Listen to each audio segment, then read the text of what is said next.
இன்றைக்கி vegetable egg masala சேமியா செய்ய போகிறோம். வாங்க பார்க்கலாம். டப்பா சேமியா வந்து நல்லா வறுத்து எடுத்தாச்சு. இப்போ கடாய் நல்லா சூடாக இருக்குது. ஒரு 3 ஸ்பூன் அளவுக்கு எண்ணெய் ஊற்றிக்கலாம். 3 முட்டை எடுத்திருக்கேன். இதில் உப்பு மிளகு போட்டு நல்லா பீட் பண்ணி எடுத்து வச்சுக்கலாம்.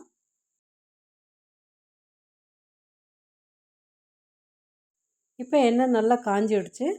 சின்ன சின்னதாக கட் பண்ண இஞ்சி, சின்ன சின்னதாக கட் பண்ண 2 வெங்காயம், கொஞ்சமாக கருவேப்பிலை இதெல்லாம் போட்டு நல்லா லைட் ப்ரௌன் கலரில் வதக்கலாம்.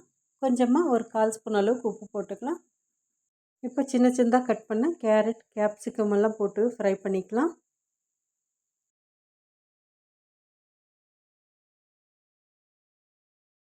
இப்போ எல்லாமே நல்லா ஃப்ரை பண்ணியாச்சு. ஒரு தக்காளி சின்ன சின்னதாக கட் பண்ணது அதையும் போட்டு ஃப்ரை பண்ணிக்கலாம்.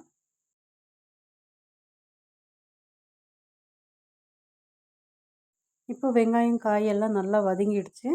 இது 2ஆக பிரித்து பாதியாக எடுத்து வச்சிடலாம். இப்போ பாதி மசாலா எடுத்து வச்சாச்சு. இருக்கிற இந்த பாதி மசாலாவில் அடித்து வச்சுருக்க இந்த முட்டையெல்லாம் ஊற்றி கொஞ்சம் பெரிய துண்டாக நம்ம ஃப்ரை பண்ணி எடுத்துக்கலாம்.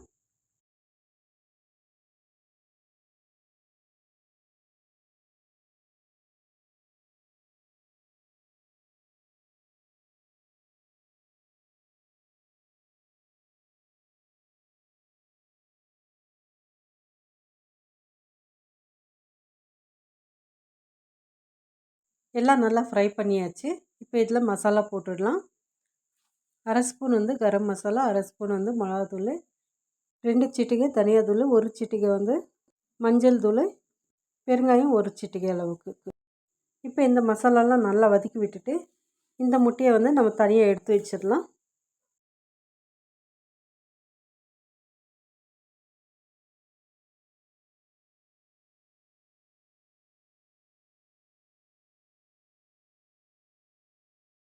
ஏற்கனவே பாதி மசாலா எடுத்து வச்சு இல்லைங்களா, அதில் வந்து ஒரு 2 ஸ்பூன் அளவுக்கு மசாலா போட்டு கொஞ்சம் உப்பு போட்டு வதக்கி விட்டுட்டு சேமியாவுக்கு தேவையான அளவுக்கு தண்ணி ஊற்றிடலாம்.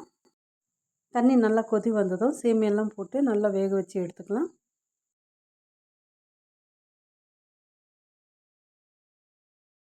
ஒரு தட்டு போட்டு மூடி சேமியா வந்து ஒரு 3/4 பாகத்துக்கு வேக வச்சு எடுத்துக்கலாம். இப்போ சேமியா வெந்திருக்கான்ட்டு பார்க்கலாம். சேமியா பாருங்கள், ஒரு 3/4 பாகத்துக்கு நல்லா வெந்திருக்கு. இன்னும் கொஞ்சம் தண்ணி வந்து இதில் இருக்குது. பேலன்ஸ் மசாலாலாம் இதில் போட்டு நல்லா கலந்து விட்டுடலாம்.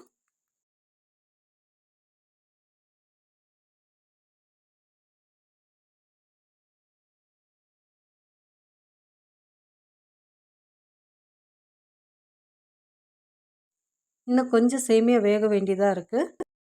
வதக்கி வச்சுருக்கேன் இந்த முட்டை மசாலா வந்து ஒரு பாதி போட்டுக்கலாம். எல்லாமே நல்லா கலந்து விட்ட பிறகு ஒரு தம்முக்கு வச்சுட்டோம்னா சேமியா வெந்துடும்.